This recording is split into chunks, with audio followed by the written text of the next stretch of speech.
Good morning. Welcome back to our YouTube channel. SSC JE tier 2 में जो syllabus mention है उसी के अकॉर्डिंग आपको तैयारी करनी है।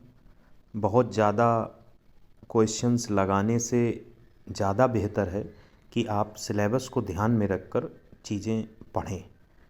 ईएससी के जो प्रीवियस ईयर के क्वेश्चन हैं उन्हें लगाने की अप्रोच में अगर ये ऑर्डर रखेंगे तो मुझे ऐसा फील होता है जब मैंने उसको ध्यान से देखा कि उससे आपकी ग्रिपिंग पर्टिकुलर टॉपिक पे पर्टिकुलर सब्जेक्ट पे ज़्यादा बेहतर होगी। स्टेटमेंट के क्वेश्चन सबसे पहले लगाइए, फिर मैच द कॉलम लगाइए, फिर थर्ड नंबर पे न्यूमेरिकल लगाइए और फोर्थ नंबर पे सिंपल ऑब्जेक्टिव जिसका एक ऑप्शन होता है उसको रखिए।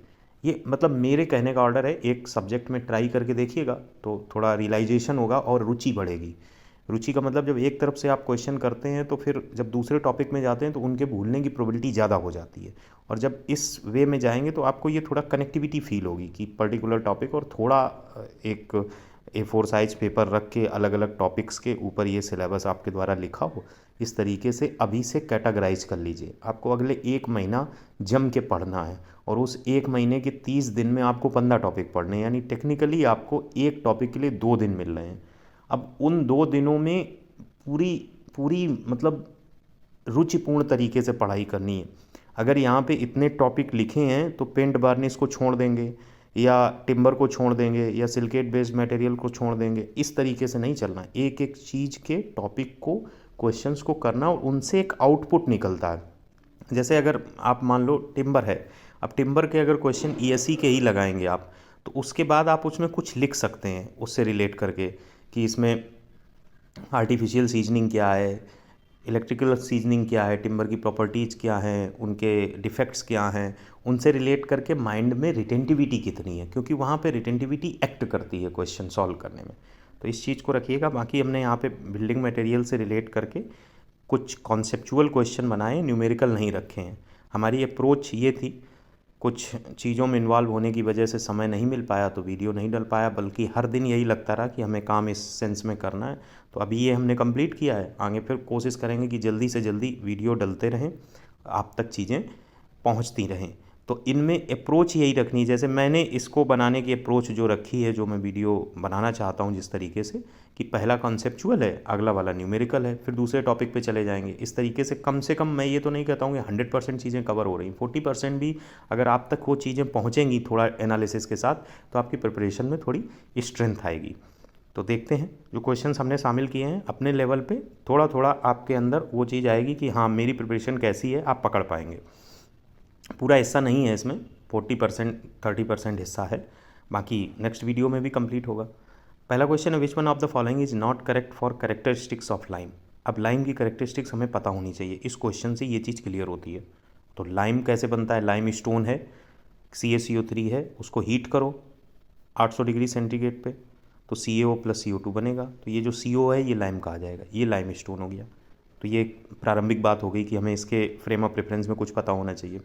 फिर कैरेक्टरिस्टिक्स क्या हैं तो उनको पढ़ के देखते हैं, अगर हमने नहीं पढ़ रखा तो उनको क्वेश्चन के थ्रू पढ़ते हैं और जनरली गूगल कर देते हैं कैरेक्टरिस्टिक्स ऑफ लाइम, तो कुछ ना कुछ निकलेगा, उसमें फिर इसको मैच करा लेते हैं तो हमें आंसर मिल जाएगा। किसी क्वेश्चन को करने का एक बेसिक तरीका होता है, या तो हमारे पास सीधे सीधे इसका सोल्यूशन हम देख लें, या तो हमने बुक के थ्रू लाइम पढ़ रखा हो, इस क्लास नोट्स के थ्रू लाइम पढ़ रखा हो, यही अप्रोच होती है। तो अब जब करेक्टरिस्टिक्स पे गए, lime possesses good plasticity and easy to work with, ये सही है। It stiffens easily and is resistance to moisture, ये भी सही प्रतीत हो रहा है। The excellent cementitious properties make it most suitable for masonry work, यूजी होता है। The shrinkage on drying is large because of its high water retentivity. अगर थोड़ा सा कॉन्शियसली देखो तो हाई वाटर रिटेंटिविटी है तो ड्राइंग करने पे श्रिंकेज लार्ज कैसे हो जाएगी, या तो लो वाटर रिटेंटिविटी हो, हाई वाटर रिटेंटिविटी है तो shrinkage on drying is small होगा। तो इसका करेक्ट ऑप्शन डी पार्ट होगा। अगले क्वेश्चन की तरफ बढ़ते हैं। अगला क्वेश्चन है, which one of the following is caused by crushing of fibres running transversely during the growth of tree. अब इस क्वेश्चन में ऑप्शन है सेक नॉट, अपसेट, रिंडगाल। अगर आपको सेक नॉट रिंडगाल के बारे में पता है तो आप पता चल जाएगा कि ये तीनों में नहीं है, या अपसेट के बारे में प्रॉपरली पता है। अपसेट जो क्रिएट होता है, अब ये क्वेश्चन घुमा के भी पूछ सकता है, upset is caused due to, upset is caused due to. अब ये अपसेट टिम्बर से रिलेट करके, वो अपसेट नहीं है। Upset is cause due to, 4 option दे दिए आपके सामने। अपसेट क्रिएट होता है इम्प्रॉपर फेलिंग ऑफ ट्रीज से, या हैविली विंड चल जाए इसकी वजह से, या ब्लोइंग हो जाए during the young age of tree. तो जो अपसेट होता है उसको, वो जो टिम्बर को अगर आप कट करेंगे आरी से, तो जो फ्रंट फेस आएगा उसमें थोड़े थोड़े अंडुलेशंस होंगे लहरदार, उसकी आगे की जो रिंग्स होंगी उनमें हल्के हल्के अंडुलेशंस होंगे, उसको अपसेट बोलते हैं। तो अब इस क्वेश्चंस के दौरान एक नई चीज़ आपको पता चली, बाकी इससे आप परिचित ही होंगे, नहीं परिचित हैं तो उसको थोड़ा देख लेना है। तो करेक्ट ऑप्शन अपसेट हो जाएगा। इसके बाद अगला क्वेश्चन है, which one of the following is obtained by burning कंकर और क्लेई लाइमस्टोन। अब ये क्वेश्चन हमने जब इस पर रिसर्च किया तो ये 3 या 4 तरीके से पूछा गया है। पहला क्वेश्चन पूछा गया, hydraulic lime is obtained by burning, आगे क्या बर्निंग किया, और कंकर ऑप्शन में नहीं दिया है, क्लेई लाइमस्टोन नहीं दिया है, केवल लिख दिया इम्प्योर लाइमस्टोन, और कहीं कहीं तो सिर्फ लाइमस्टोन लिख दिया, इम्प्योर लाइमस्टोन, और अलग अलग चीज़ें 3 ऑप्शन में क्रिएट कर दी। तो इस चीज़ को याद रखना है कि बर्निंग कंकर हो, या क्लेई लाइमस्टोन हो, या लाइमस्टोन हो, या इम्प्योर लाइमस्टोन हो, तो कौन सा लाइम हमको मिलता है, quick fat white hydraulic lime मिलता है। हाइड्रोलिक लाइम में कितने % लाइमस्टोन होता है, तो 70 to 90% लाइमस्टोन होता है, और 10 से 30% क्ले कंटेंट होता है। ये जो मतलब क्लेई लाइमस्टोन है उसके पॉइंट ऑफ व्यू में, तो करेक्ट ऑप्शन ए पार्ट होगा। इसके बाद the drawback of electric seasoning of timber, तो जनरली रट गया होगा क्वेश्चन सॉल्व करते करते। स्प्लिटिंग और क्रैक में थोड़ा सा डिफरेंस है, जैसे स्प्लिट होगा तो इस तरीके से क्रैक आएंगे, एक ऑर्डर वाइज नहीं आएंगे, और थोड़ा एक तरीके का ऐठन टाइप की उस टिम्बर में आ जाएगी, तो वो स्प्लिटिंग होती है। और क्रैक सीधे सीधे रेडियली क्रैक्ड हो जाए टिम्बर, तो यहाँ पे करेक्ट ऑप्शन ये ड्रॉबैक है इलेक्ट्रिक सीजनिंग की। अगले क्वेश्चन को देखते हैं। अगला क्वेश्चन है, for better chemical resistance proportion of which one of the following compounds in cement clinker shall be increased. जैसे हमने ऊपर वाला क्वेश्चन किया उसमें बहुत ज़्यादा रिसर्च की ज़रूरत नहीं प्रतीत हुई, बहुत ज़्यादा वो क्वेश्चन हमें टिकने नहीं देगा, ज़्यादा से ज़्यादा 1 मिनट लगेगा, थोड़ा बहुत देख लेंगे स्प्लिटिंग कैसी होती है, इमेजेस देख लिया, इलेक्ट्रिक सीजनिंग क्या होती है। ये लर्निंग थ्रू MCQs वाला फॉर्मेट हम बता रहे हैं, और जनरली उसी को आप लोग प्रेफर करेंगे, उसी तरीके से पढ़ेंगे, खासकर जब पहली बार क्वेश्चन पेपर हो रहा होता तो और कोई ऑप्शन भी नहीं होता है। तो for better chemical resistance proportion of which one of the following. अब बेटर केमिकल रेजिस्टेंस किस में होता है, तो ऑप्शन के पॉइंट ऑफ व्यू से कि ऑप्शन क्या होगा करेक्ट, तो C2S है। अब यहाँ पे हम क्या क्या रिसर्च कर सकते हैं, छोटी चीज़ें जो सबको पता है पहले वो हमें याद रहें। पहली चीज़ कि इनके नाम क्या होते हैं, तो नाम हमको पता ही है, C3S है, एलाइट हो जाएगा, ये बेलाइट हो जाएगा, ये सेलाइट हो जाएगा, लेकिन जब यहाँ ट्राई कैल्शियम एल्यूमिनेट लिखा हो, चूँकि ऑप्शन है तो उन्होंने ऑप्शन में टेट्रा लिख रखा है, लेकिन अगर ट्राई यहाँ लिख के कुछ मतलब नॉलेज को हम वैसी कुरेद रहे हैं तो उस हिसाब से इसको C3A मान के चलिए, यहाँ पे ट्राई कर लीजिए थोड़ी देर के लिए। और ये C4AF है, C3S C2S C3A C4AF, तो इनके पहले नाम क्या हो गए, C3S का नाम है एलाइट, C2S का नाम है बेलाइट, C3A का नाम है सेलाइट, C4AF का नाम है फेलाइट, ये नाम हो गए। अब इसके अलावा क्या पूछा जाता है, इसके अलावा इसमें पूछा जाता है पर्टिकुलर इनकी जो हीट ऑफ हाइड्रेशन है उसका ऑर्डर, सबसे ज़्यादा heat of hydration, exactly heat of hydration कितनी है ये हमें पता होनी चाहिए। तो सबसे ज़्यादा है C3A की है 865 जूल पर कैलोरी। इसके बाद सेकेंड नंबर पे है C3S की कितनी है 500। इसके बाद है C4AF की कितनी है 420। इसके बाद सबसे लास्ट में है C2S की कितनी है 260 जूल पर कैलोरी। ये 3 चीज़ें होंगी। इसके बाद चौथी चीज़ कि और क्या ऐसा है जो नया क्वेश्चन बनेगा वहाँ दूसरे ना कर पाए हम कर लें, तो जैसे इसमें बेटर केमिकल रेजिस्टेंस है, ऐसे जो प्रॉपर्टीज़ हैं पर्टिकुलर इनकी, उनकी लिस्ट है, किसी में बेटर है, किसी में हायर है, किसी में कम है, किसी की स्ट्रेंथ ज़्यादा है, तो उन पे आपको बस जाना है C3S प्रॉपर्टीज, C2S प्रॉपर्टीज, उनकी लिस्ट बना लेनी, उनको लिख लेना है। This is learning through MCQs। You have to also do some research with respect to the questions. जब भी आप अपने क्वेश्चन कर रहे हैं, मतलब ESE का क्वेश्चन का आंसर आना इज लेवल 1 प्रिपरेशन, और everyone is doing that, and level 2 preparation knowing the fact behind the other options, and level 3 preparation knowing the fact with respect to that topic in a detailed way. ठीक है, अब हम छठे question की तरफ गए। When the deposit of efflorescence is more than 10% but less than 50% of the exposed area of the brick, the presence of efflorescence is.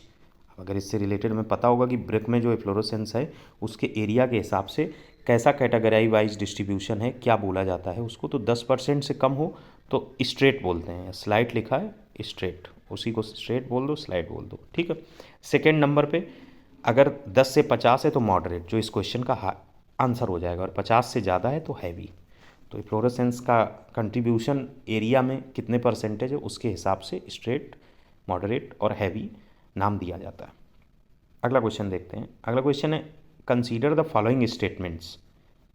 3 statements हैं कि जो इफेक्ट ऑफ एयर इंटेनमेंट होता है वो फ्रीजिंग और थाइंग को इंक्रीज करता है, वर्केबिलिटी को इम्प्रूव करता है, स्ट्रेंथ को डिक्रीज करता है। इनमें कितने सही हैं? ऐसे क्वेश्चन जब आपके सामने आएंगे तो फिर वही है कि ये क्वेश्चन किन्हीं किन्हीं टॉपिक में ही जनरेट होंगे। जैसे बिल्डिंग मटेरियल में सबसे ज़्यादा जनरेट होंगे, अब आरसीसी में जाएंगे तो ये क्वेश्चन न्यूमेरिकल फॉर्मेट में ज़्यादा मिलेंगे।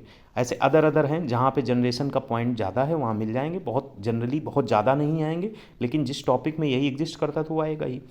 अब इसमें 3 के अलावा आपकी जिम्मेदारी है कि एयर इंटेनमेंट का इफेक्ट पढ़ें, और जब पढ़ेंगे तो आपको पता चलेगा इन 3 के अलावा चौथा भी है, ब्लीडिंग और सिग्रीगेशन को कम करता है।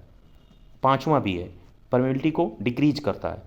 अब यहाँ से क्वेश्चन जब आप अगर यही क्वेश्चन सर्च करें तो आप पाएंगे कि इस क्वेश्चन से रिलेट करके 6 क्वेश्चन पूछे गए हैं।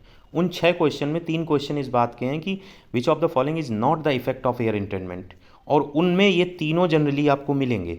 जनरली हो सकता है कुछ घुमा फिरा के कर दें। चौथा ऑप्शन मिलेगा, उसमें लिखा होगा कि जो ये सेग्रीगेशन या ब्लीडिंग होता है उसको ये इंक्रीज करता है, और जबकि ये डिक्रीज करता है, तो वहाँ पे वो ऑप्शन करेक्ट हो जाएगा। और जो अभी हमने 5वां बताया कि परमिबिलिटी को डिक्रीज करता है, वो वहाँ इंक्रीज कर देंगे। तो इस तरीके से क्वेश्चंस के फ्रेम ऑफ रेफरेंस में क्वेश्चन बनते हैं। और हम अगर इसी को, अब जैसे ये क्वेश्चन ईएससी का संभावित है, इसी क्वेश्चन को हमने पढ़ा है और यही क्वेश्चन मिलेगा तो हमारा आंसर 1 2 3 होगा। तो आपका थोड़ा बहुत इधर उधर आया हुआ क्वेश्चन आपको एकदम नया और कठिन और टफर लगेगा, और वो क्वेश्चन अजीब हो जाएगा। अजीब नहीं है, वो क्वेश्चन वैसा ही है, बस उसको समझना है। तो ठीक है, 1 2 3 इसका ऑप्शन हो जाएगा। फिर उसके बाद 8वां क्वेश्चन है which one of the following is correct if they are arranged in decreasing order of heat of hydration. वही बात आ गई, हम फिर से याद दिला दें। C3A 865, C3S 500, C4AF 420, C2S 260। Correct option A part. अब नवा क्वेश्चन देखते हैं। 9th क्वेश्चन है, वो कह रहा है कि लिस्ट 1 से लिस्ट 2 मिलाओ। आपके सामने लिस्ट 1 में कंपाउंड दिए हैं, लिस्ट 2 में उनकी प्रॉपर्टीज़ दी हैं, क्या वो करते हैं। तो जो रेड कलर प्रोवाइड करता है वो ऑक्साइड्स ऑफ आयरन होते हैं। तो पहला ऑप्शन डी का 1 हो गया। ऑप्शंस में जब जाओगे तो केवल एक ही ऑप्शन ऐसा है, करेक्ट ऑप्शन मिल गया। पहली अप्रोच तो ये मैच द कॉलम में रखनी ही होती है कि जो चीज़ हमें बिल्कुल एग्जैक्टली पता है उसको देख लें कहीं ऑप्शन तो नहीं मिल रहा, और उसमें घबराना नहीं है, बस लगाओ बढ़ो, क्योंकि दूसरा ऑप्शन एग्जिस्ट नहीं कर रहा, वो चीज़ हमें अच्छे से पता है। और वहाँ ज़्यादा रिसर्च ना करो, समय बचाओ अपना। लेकिन यहाँ पर हम लॉजिकल और नॉलेज की बात कर रहे हैं, तो पता करना पड़ेगा। लाइम का काम होता है बॉन्डेज टू क्ले पार्टिकल्स को प्रोवाइड करना, तो सी का 2 हो गया, तभी एक ऑप्शन मिल रहा है। फिर एल्यूमिना की बात करें तो एल्यूमिना हार्डनेस प्रोवाइड करता है नेट में, और श्रिंकेज को भी प्रिवेंट करता है, और सिलिका का काम श्रिंकेज को प्रिवेंट करना होता है। अब ये दोनों में कॉमन आ रहा है प्रिवेंट श्रिंकेज, तो हम ये देखेंगे कि क्या सिलिका हार्डनेस प्रोवाइड करता है, नहीं करता है, कि करता है, करता है। एल्यूमिना श्रिंकेज प्रोवाइड करता है, करता है। ध्यान से सुनो, एल्यूमिना हार्डनेस प्रोवाइड करता है और श्रिंकेज प्रिवेंट करता है, जबकि सिलिका सिर्फ प्रिवेंट श्रिंकेज करता है, हार्डनेस नहीं प्रोवाइड करता है। तो एल्यूमिना जाएगा आपका प्रोवाइड्स हार्डनेस में, और सिलिका जाएगा प्रिवेंट श्रिंकेज में, और इस बात को जस्टिफाई कर रहा ऑप्शन भी। तो ऐसा कहीं कहीं आप फंसते हैं, लेकिन इतना आप फंसेंगे नहीं, क्योंकि आपको देखो सिर्फ और सिर्फ ऑक्साइड्स ऑफ आयरन से आपको ऑप्शन मिल गया है। तो इस चीज़ को मैच द कॉलम में बहुत याद रखना है कि वहाँ बहुत इफेक्टिव प्रोफिशिएंसी नॉलेज में ना भी हो तो भी आपका क्वेश्चन नहीं गलत होना चाहिए। हाँ, ये आप जानते रहें कि यहाँ पे हमें कन्फ्यूजन है, लेकिन हमारा आंसर सही है, आगे बढ़ें, और ये बेनिफिशियल मिलेगा। मैच द कॉलम का क्वेश्चन है तो वहाँ बेनिफिशियल रहेगा। आखिरी क्वेश्चन है, as the construction material plywood is preferred to thin planks of timber because of. Plywood को प्रेफर किया जाता है to thin planks of timber, किस वजह से? तो प्लाईवुड की स्ट्रेंथ और डायमेंशनल स्टेबिलिटी दोनों डायरेक्शन में होती है, लैटरल और लॉन्गिट्यूडनल, इसलिए प्रेफर किया जाता है। ऑप्शन भटकाने के लिए कहीं डायमेंशनल स्टेबिलिटी की बात कर दी, कहीं स्ट्रेंथ की बात कर दी। करेक्ट ऑप्शन ए पार्ट होगा। अपने आप में बहुत इंपॉर्टेंट क्वेश्चन ये भी है। तो नेक्स्ट वीडियो में न्यूमेरिकल के साथ मिलते हैं। अप्रोच याद रखिएगा, आपके नंबर अगर पिछली बार के कट ऑफ से 5 भी कम हैं तो क्या आप सिविल इंजीनियरिंग छोड़कर कुछ और व्यवसाय करना चाहते हैं? सिविल इंजीनियरिंग ही पढ़ेंगे और इसके पढ़ने में किसी भी एग्ज़ाम की तैयारी हो ही रही है, क्योंकि इनका कहना है कि हम टायर 2 में भी ऑब्जेक्टिव पूछेंगे। कहीं पे भी अगर सिविल का कोई पेपर देने जाएंगे तो पढ़ना ही पड़ेगा, और 4 दिसंबर के बाद आपको पेपर ही देने होंगे और रिजल्ट कुछ दिनों में आ ही जाएगा।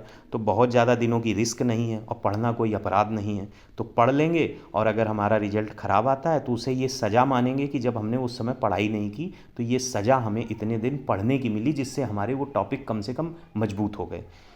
तो इमोशनल इंटेलिजेंस ये कहता है कि हमें इतने दिन पढ़कर ख़राब क्यों करना जब मेरा सिलेक्शन नहीं होगा।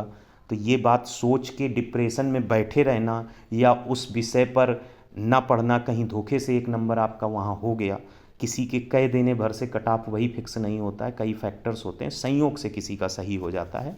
अपनी बुद्धि विवेक का इस्तेमाल करिए। ऐसा प्रतीत होता है कि रिलेटिवली इस बार कट ऑफ 2 या 4 नंबर कम जाना चाहिए। उसके जोन में अगर आपके नंबर हैं तभी आपको कन्फ्यूजन होगा, अदरवाइज उससे काफ़ी ज़्यादा तो आप लगे ही होंगे।